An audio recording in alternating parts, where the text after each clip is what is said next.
noite a todos. Gostaria de agradecer a presença dos senhores. Todos aqui passaram por... Alguns passaram por engarrafamento, outros estão deixando a família em casa, alguns estão deixando filhos. Mas os senhores estiveram aqui presentes para nos prestigiar no evento hoje. Eu quero agradecer a presença de cada um hoje. E a gente vai iniciar esse evento com a apresentação do Instituto Plínio Correia de Oliveira, a apresentação Blacksmith Angels.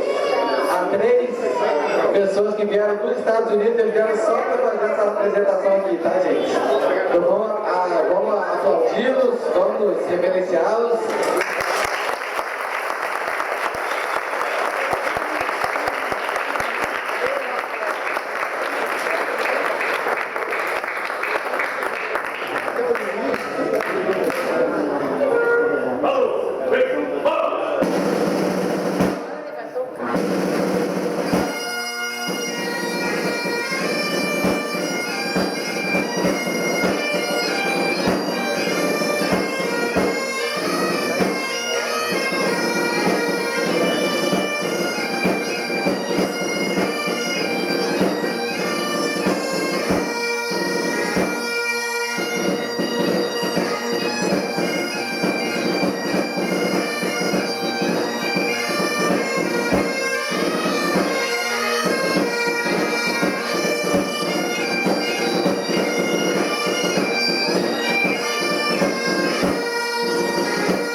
Gostaria de dar início a esse evento e chamar à mesa Sua Alteza Imperial, chefe da Casa Imperial, Dom Bertrand, por favor.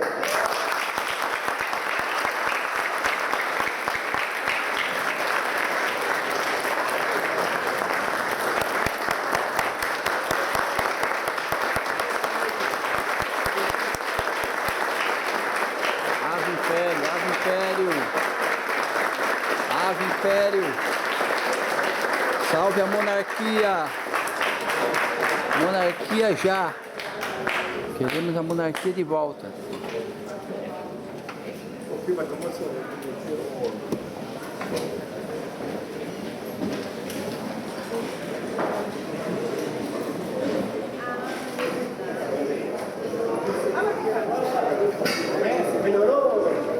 Gostaria de chamar à mesa o senhor Alexandre Pitoli.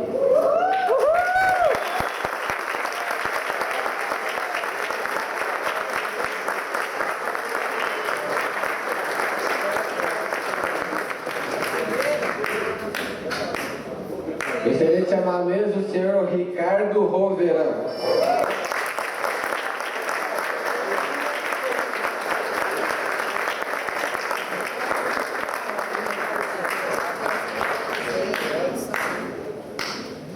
E agora, para que se inicie a primeira apresentação, gostaria de chamar aqui ao palco o senhor Frederico Viotti.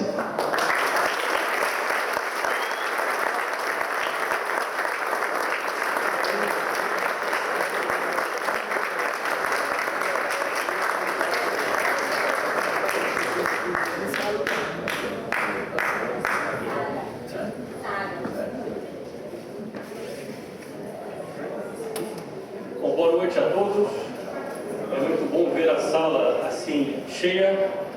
Uma apresentação rápida. Meu nome é Frederico Viotti, eu sou advogado, cientista político, diretor de comunicação do Instituto Plínio Correia de Oliveira. Plínio Correia de Oliveira é muito conhecido no Brasil, foi ele quem fundou a TFP, a Sociedade Brasileira de Defesa da Tradição, da Família e da Propriedade. Isso mesmo, gostei. Hoje, o Instituto Plínio Correia de Oliveira, junto com as TFPs ao redor do mundo, formam a maior rede de organizações anticomunistas de inspiração católica do mundo e articulada em quase 30 países. Bom, a minha palestra é bastante curta. Aliás, o Dr. Plínio costumava dizer que o palestrante tem uma tendência a falar mais do que o auditório quer ouvir. Então, os senhores terão a vantagem de ter uma palestra bastante curta hoje, que durará apenas uns 15 minutos. Eu gostaria também de destacar que haverá outros palestrantes, vários outros, inclusive Dom Bertrand de Orleans e Bragança, que eu não preciso apresentar, o chefe da Casa Imperial do Brasil. Bom, a importância de eventos como esses nós devemos sempre reforçar. Nós estamos num momento muito decisivo da história do Brasil.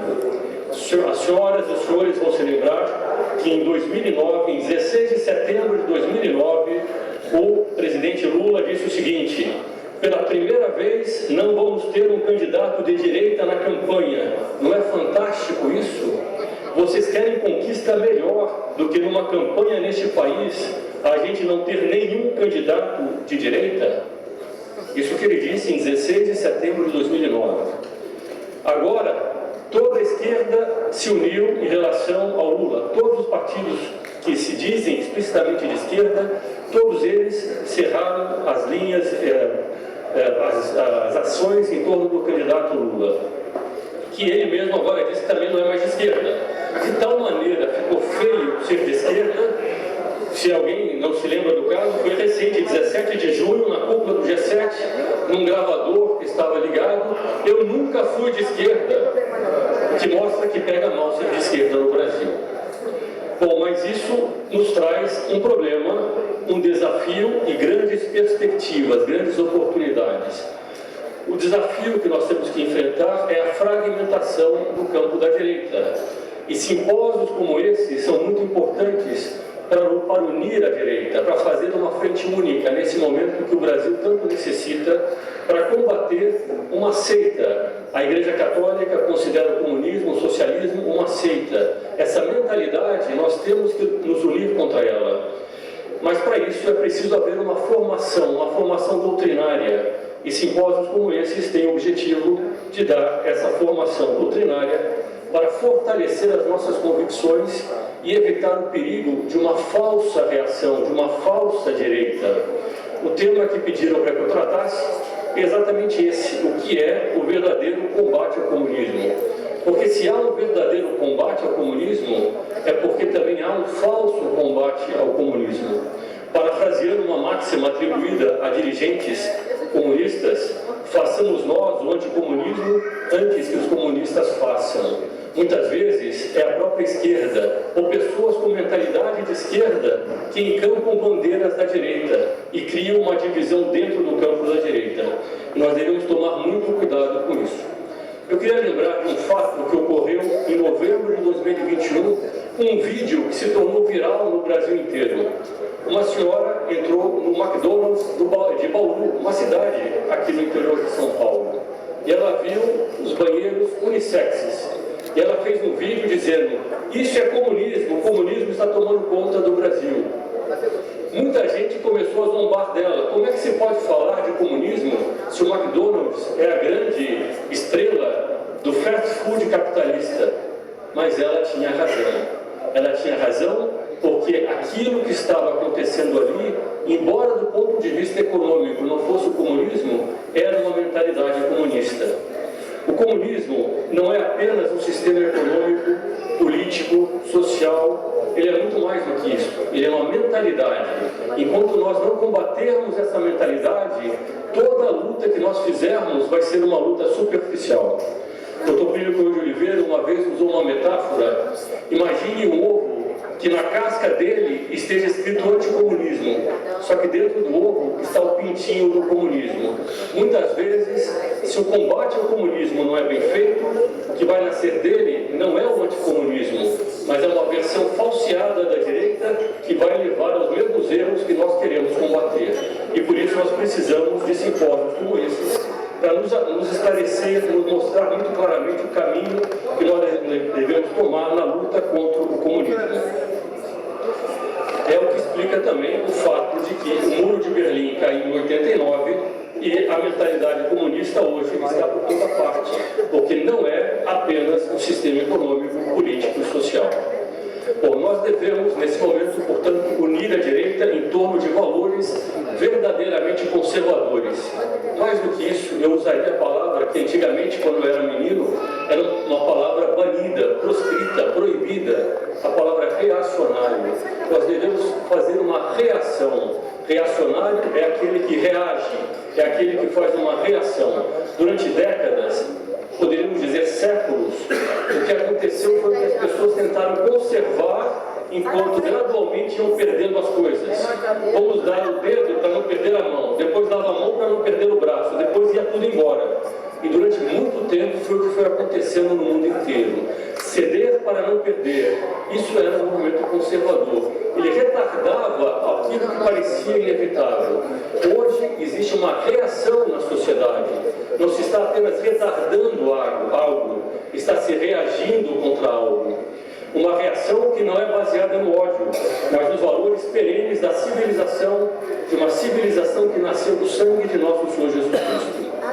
A esquerda, que tanto fala contra o ódio, a esquerda, que tanto fala em intolerância, é ela a grande intolerante, é ela que persegue e que tenta silenciar aqueles que não concordam com ela. Quanto mais eles falam de tolerância, mais intolerantes eles são. Nós defendemos esses princípios dentro da lei e da ordem de forma pacífica, mas de forma firme e convicta. Não é o relativismo que atrai, são as convicções. As convicções dos homens que defendem a verdade acima de tudo. Foi essa convicção que foi capaz de superar o maior império da antiguidade, o Império Romano. E é essa convicção que fará o Brasil voltar a ser fiel a si mesmo.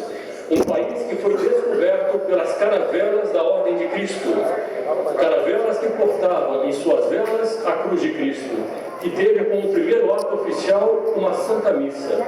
Um país que tem como seu principal monumento o Cristo Redentor, que tem em seu céu o Cruzeiro do Sul. Essa é a verdadeira direita, que cresce mesmo quando atacada pelo ódio da esquerda, atravessada pelas perseguições que o socialismo implanta, pois ela é fruto de convicções profundas, das quais nascem os exemplos que arrastam.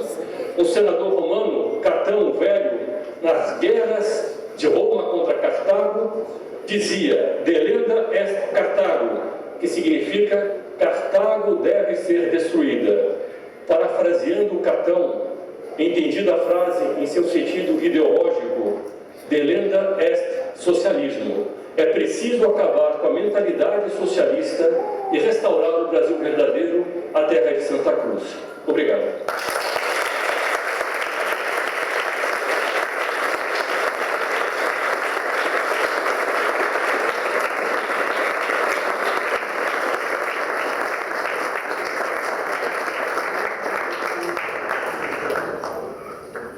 Muito obrigado, senhor Frederico Viotti. Agora vamos à apresentação que não pode faltar o conhecimento do brasileiro. Se há esse conhecimento que falta ao brasileiro, não temos chance de dar certo. Não conheço ninguém que pensa o futuro do Brasil tanto quanto esse senhor. Estamos aqui vivendo a história agora. Vou apresentar a vocês o senhor Vossa Alteza Imperial, chefe da Casa Imperial, senhor Dom Bertrand.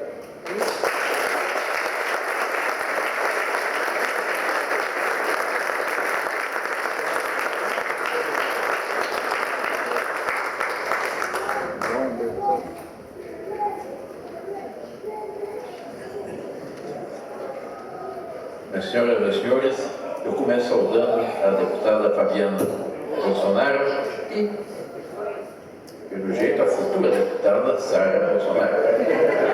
Já começou a fazer o seu comício aqui, pegando o microfone, fazendo questão de saudar o público e fazendo seu primeiro comício. O senhor Frederico Viotti chamou a atenção para um ponto fundamental. Se nós queremos defender o Brasil, nós defendemos as nossas raízes. Nossas raízes são fundamentalmente de origem ocidental e cristã. Nós nascemos à sombra da cruz, nós tivemos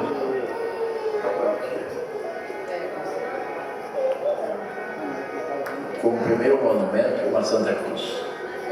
É muito bonito ler na carta Pedro Oscaminha, que eu recomendo a todos que leiam e estudem, uma verdadeira certidão do nascimento do Brasil, em que o escriba da esquadra de Cabral descrevia exatamente as belezas do Brasil de uma forma profética, mostrava o que seria exatamente essa civilização que vinha nascendo aqui. Ele descreve não só a chegada, não só as belezas naturais do Brasil, as florestas, a terra dadivosa e boa, mas, sobretudo, ele mostrava os primeiros contatos entre os portugueses e os índios. Não temos problema indígena, porque já desde os primeiros contatos formou-se a harmonização. Ele descreve exatamente como foi erguido o primeiro monumento da nossa história, como a Santa Cruz. Como os índios ajudaram os portugueses a levantar esse monumento. Depois escreve o primeiro ato público da nossa história, uma Santa Missa, na qual pela primeira vez na consagração esteve presente em nossa pátria, nosso Senhor Jesus Cristo, seu corpo, alma e sensibilidade, por ocasião da consagração do pão e do vinho, formado o corpo e o sangue do Senhor Jesus Cristo. E os índios, como Caminhas quer saber, ainda não sabiam exatamente o que estava se realizando, mas intuíam que algo maravilhoso estava se realizando, algo de sagrado estava se realizando. E eles imitavam os portugueses, quando o sacerdote fazia uma reverência, fazia o sinal da cruz, eles faziam essa reverência. Quando os portugueses se levantavam no momento do Evangelho, os índios se levantavam. Os índios intuíam já o que vinha se dando, que são as raízes cristãs, as raízes católicas nossas da terra de Santa Cruz. E foi a sombra da cruz que o Brasil se desenvolveu. E esse é o valor principal que nós devemos preservar em nossa pátria, a fé do povo brasileiro. E aí, essa é a nossa força para enfrentar os inimigos de esquerda, aqueles que querem destruir a nossa pátria e querem estabelecer um governo profundamente anticristão, igualitário e uma verdadeira que odeia a nossa fé, que é a destruição das sementes que são nossa pátria. Se nós formos ver o que está sendo realizado por esses partidos que dominaram, contra a vontade do povo brasileiro, a nossa política, há um denominador comum: aquilo que destrói os valores básicos, aquilo que destrói o que resta da nossa situação ocidental e cristã. Acaba com a família, acaba com a noção de homem e mulher, se não confundir absolutamente tudo, estabeleceu aborto, o divórcio, o casamento entre pessoas, casamento entre mil aspas, entre pessoas do mesmo sexo, etc. Depois, destruição da propriedade, com reformas agrárias e corroendo as nossas propriedades. Cada vez mais impostos, cada vez mais intervenção do Estado e cada vez menos possibilitando que o homem realize a sua vocação e que o Brasil se desenvolva. O Brasil nasceu, nós somos uma herança de Portugal, nós somos filhos de Portugal. E Portugal também nasceu à sombra da cruz e por uma revelação do próprio nosso Senhor Jesus Cristo. Portugal lutava pela sua independência e a conservação da Moirama, e às vésperas de uma batalha, que é considerada exatamente a primeira batalha, que se fundou a nossa pátria, foi a Batalha de Ourique, em 1139. Às vésperas dessa batalha, o conde Afonso Henrique estava na sua tenda e ia enfrentar Moirama, uma principal proporção de 5-1, pelo menos, e sonhou. Sonhando, ele sonhou que uma ermitão lhe aparecia e o chamava para segui-lo fora do acampamento dos portugueses. Quando ele estava sonhando, ele ouviu que alguém batia na estaca da sua tenda e o chamava. Ele se levantou e viu exatamente o ermitão que ele havia sonhado, com o qual ele havia sonhado, que o convidava para segui-lo. Ele saiu do seu acampamento e, atrás de umas pedras, encontrou nem mais nem menos do que nosso Senhor Jesus Cristo, com seus braços abertos e o convidando a continuar a ter fé nos seus princípios e fé no resultado da batalha. Há um depoimento muito bonito dessa aparição do nosso Senhor Jesus Cristo, escrito pelo famoso escritor Alexandre Fulano, em que descreve exatamente essa cena e descreve as palavras do Dom Afonso Henrique ao Nosso Senhor, e as palavras do Nosso Senhor lhe dirigiu. Nosso Senhor lhe disse, dirigiu as seguintes palavras: não te apareci desse modo para acrescentar tua fé, mas para fortalecer seu coração nesse conflito e fundar os princípios do teu reino sobre pedra firme. Confie, Afonso, porque não só vencerás essa batalha, mas todas as outras que pelejares contra o inimigo nossa Santa Cruz. Essa é a missão do grande presidente. Confiarmos em nosso Senhor contra todos os inimigos da Santa Cruz. Acharás tua gente alegre, esforçada para a peleja e te pedirá que antes de batalha contigo de rei. De fato, orientou as suas tropas para responder o outramento contigo de rei. Não ponhas dúvida, mas tudo que te pedir, lhes concede facilmente. Eu os piso, nosso Senhor, eu sou fundador e destruidor dos reinos do império, e quero em ti, teus descendentes, fundar para mim um império, por cujo meio o meu nome será publicado entre as nações mais estranhas. E para que teus descendentes conheçam que eles dá o reino, comprarás tudo tuas armas com o preço com que remia o gênero humano, daquele que foi comprado dos judeus e ser santificado, puro na fé e amado na piedade. O próprio Cristo fundou o reino de Portugal. E aí nasceu Portugal. Mas aí nasceu também uma promessa, porque ele queria exatamente, o nosso Senhor prometeu que ele espalharia o sangue da cruz por todo o mundo. Isso explica como um país pequenino como Portugal, tinha menos de 1 milhão de habitantes, conquistou a metade do mundo. Camões dizia que os portugueses saíram do mar adentro, do mar afora, para mais cristãos atrevimentos. Eles não saíram por questão comercial, saíram para difundir a fé, difundir o nosso Senhor Jesus Cristo, a fé cristã. Saíram para mais cristãos atrevimentos. E esse é o fundamento disso.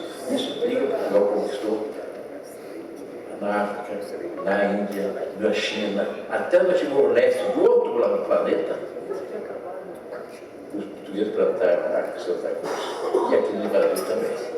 A Santa Cruz, o primeiro monumento da nossa história. Esse é o verdadeiro Brasil, esse é o Brasil que nós queremos preservar e salvar dessa ameaça que quer destruir exatamente essa nossa civilização ocidental e cristã. Bonito ver como a Nau de Cabral pertencia ao ano de Cristo e tinha na sua verba o quê? A cruz de Cristo. O primeiro a se discernir o Cruzeiro Sul no firmamento do Hemisfério Sul foi o mestre João, que era o cartógrafo da Escola de Cabral. E a partir disso passou a ser a dar um rumo a todas essas conquistas. Nós com o primeiro nome, Ilha de Veracruz, depois Terra de Santa Cruz. E é muito bonito ver essa carta de pessoas que caminham, as palavras com que ela encerra a carta que ele escrevia ao rei Dom Manuel II para comunicar a descoberta do Brasil. Mais uma vez, que a clara missão que nós tínhamos. Diz que a coisa caminha, mas o melhor fruto que nela se pode fazer, me parece, será salvar esta gente, e esta deve ser a principal semente, com certeza, ela deve lançar. Fazer o com certeza tanto desejo, a saber, o acrescentamento da Santa Fé. A principal preocupação era a difusão daquilo que é o fundamento da nossa civilização, que é a nossa Santa Fé católica, nossa Santa Fé pelo mundo, que é nosso Senhor Jesus Cristo. Depois vieram Tomé de Souza, com seus navios, e vieram as capitanias hereditárias, como nós estudamos nos livros de história da nossa infância. As capitanias hereditárias foram fundadas no tempo do rei Dom João III, e o rei dá aos capitães um regulamento que termina também com a mesma missão. A principal coisa que moveu a mandar povoar as ditas terras do Brasil foi para que a gente dela se convertesse à nossa Santa Fé Católica Apostólica Romana. Assim nasceu o Brasil, nasceu o seu povo da cruz, e essa é a semente que nós vamos preservar contra o humanismo. E aí está a nossa força contra essa ameaça que quer destruir a nossa geração cristã e quer estabelecer um regime igualitário que destrói a família, que destrói todos os nossos valores, e que essa é a grande ameaça que nós queremos. Isso é o povo brasileiro. O povo brasileiro tem essa fé marcada na sua alma, disso ninguém nos arranca esse sentimento. Um outro depoimento muito interessante a respeito desse nascimento do Brasil.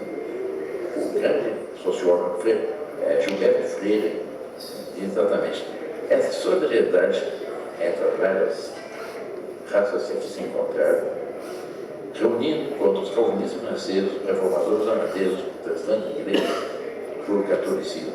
A semente da nossa civilização, a semente da nossa coerência social é a nossa Santa Fé.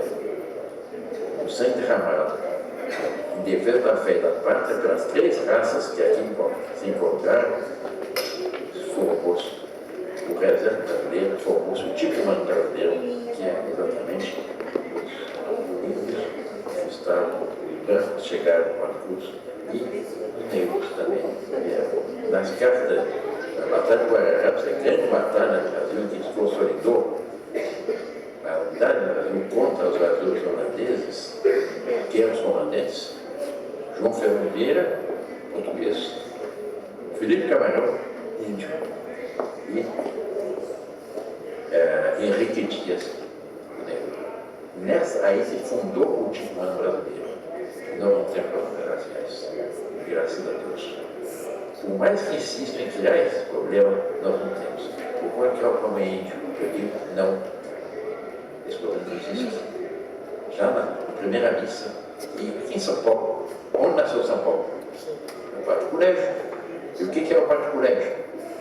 Uma escola fundada por São José de Anchieta para os índios. Que a preocupação é exatamente a fé, a unidade da nação baseada na fé. Assim nasceu o Brasil, e isso é o Brasil que nós queremos ver agora. Essa miscigenação que foi o multiplano brasileiro. Nós olhamos aqui. A harmonia extraordinária.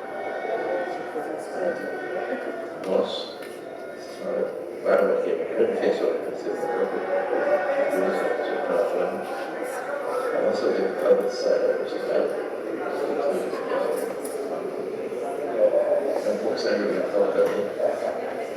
E que nós somos miscigenação, mas há uma harmonia, essa é a semente que nós vamos defender. Nós temos a fé heróica que fala português, eu sou espírito empreendedor.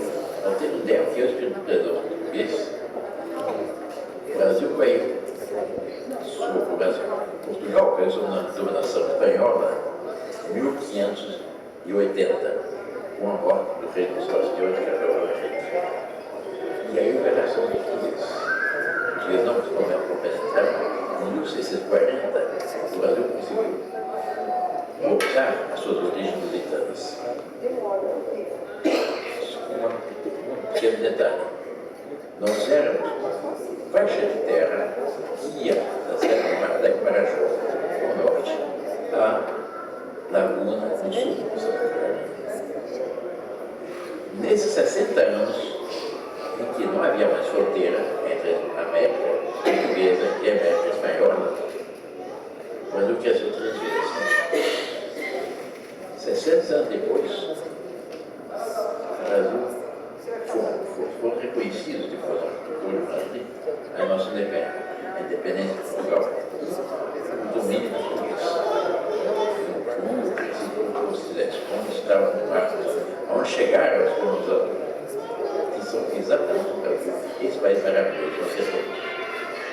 Nós não somos mais do Brasil, somos 7 mais, mas nós somos um país com melhor potencial. Não há nenhum país no mundo que tenha um potencial como o Brasil.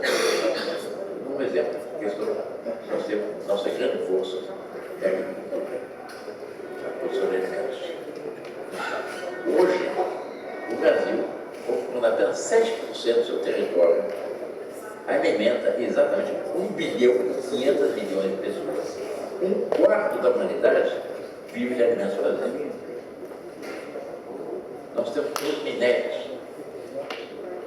nós temos as famosas terras raras, nós temos clima. Nosso clima está ambiente.